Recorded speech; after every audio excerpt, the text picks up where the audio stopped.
Today, the beaches of Saipan, Guam, and the other islands of the Pacific are occupied by tourists. But in World War II, men came here, fighting for freedom, hoping to live. But many came and died.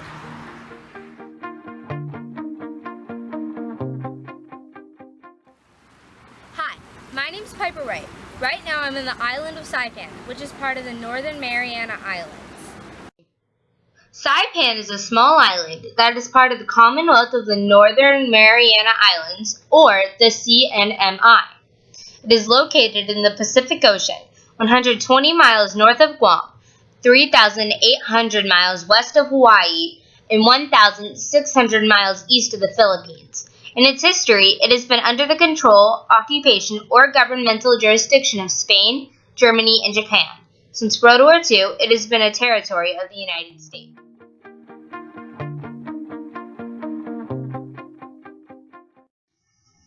According to the Europeans, Saipan was discovered in 1521 by Gonzalo Gomez de Espinosa. Though there were already native Chamorros, the Spanish took over the island in 1668. In 1889, the island was sold by Spain to the German Empire. In 1914, the Japanese captured Saipan. The Japanese then built sugar refineries, and then extensive infrastructure development occurred.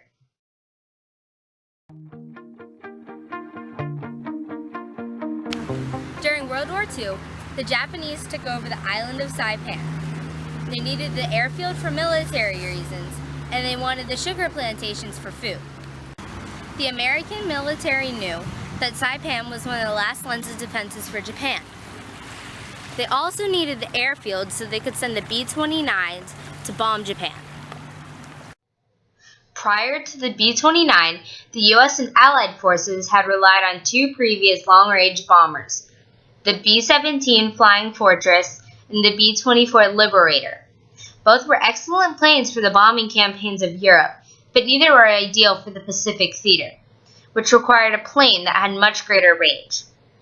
The round-trip distance from Saipan to Tokyo was over 2,500 nautical miles. As you can see in the graph, the B-17 could only go 1,800 nautical miles, and the B-24, 2,100 nautical miles. The B-29 could fly higher, which allowed it to avoid most Japanese fighters. It could fly faster, and most importantly, it could fly further, up to 2,800 nautical miles. Saipan and its neighboring island, Tinian, were ideal bases from which the B-29 could operate in order to bomb Japan and bring the crews home safely. A fully loaded B-29 could carry 20,000 pounds of bombs. By contrast, the B-17 could only carry up to 17,600 pounds, but only if it reduced the amount of fuel it carried, and the B-24 could only carry 8,000 pounds. With the capture of Iwo Jima in February 1945, the Allies would eliminate the last fortress of resistance from the Japanese, at the same time gain an important emergency landing strip. But first, they had to capture Saipan, Tinian, and Guam. Saipan fell during a 3-week battle that ended in July 1944. It became an important base for the B-29 bombing campaigns over Japan. In World War II, beach invasions were done by jumping off the boat and wading ashore. The shallow waters and gentle slope made it an ideal location for an invasion. Imagine coming ashore with 60 pounds of gear and wet clothes, and Japanese soldiers protected their bunkers and shooting at you, with no place to go. This is a wide beach, so it was relatively easy to bring thousands of men, trucks, and tanks ashore at one time. From bunkers like this one, the Japanese waited for the Americans to beach and began to mow them down. Who knows how many lives were lost until the bunker was taken.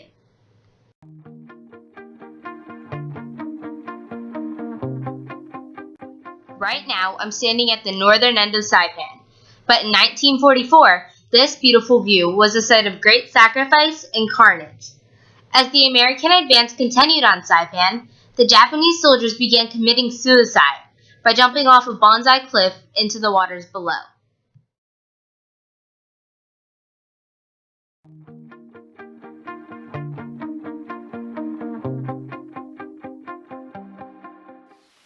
Right now, I'm standing at the back entrance of the last Japanese command post on Saipan. The command post was built into the side of a mountain.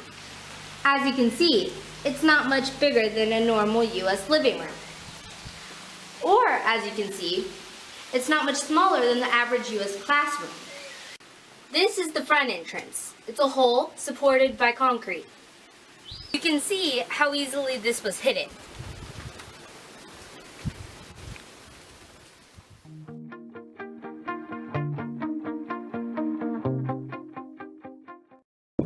Right now, I'm standing at the top of Suicide Cliff. Behind me, as you can see, is Bonsai Cliff. Both points were used by the Japanese soldiers and civilians to commit suicide for fear of being tortured and executed if they were captured by the Americans. In the Japanese culture, it's considered a great dishonor on the family name if you become a prisoner of war or surrender. Rather than bring dishonor on the family, Japanese soldiers would fight to the death or commit suicide. This is the picture of the plateau that lies between Suicide Cliff and Bonsai Cliff. Today, it is overgrown with trees, bushes, and jungle. But as you can see in this picture, after the Americans captured Saipan, this land was the site of an important airfield and a village built by the Navy Seabees.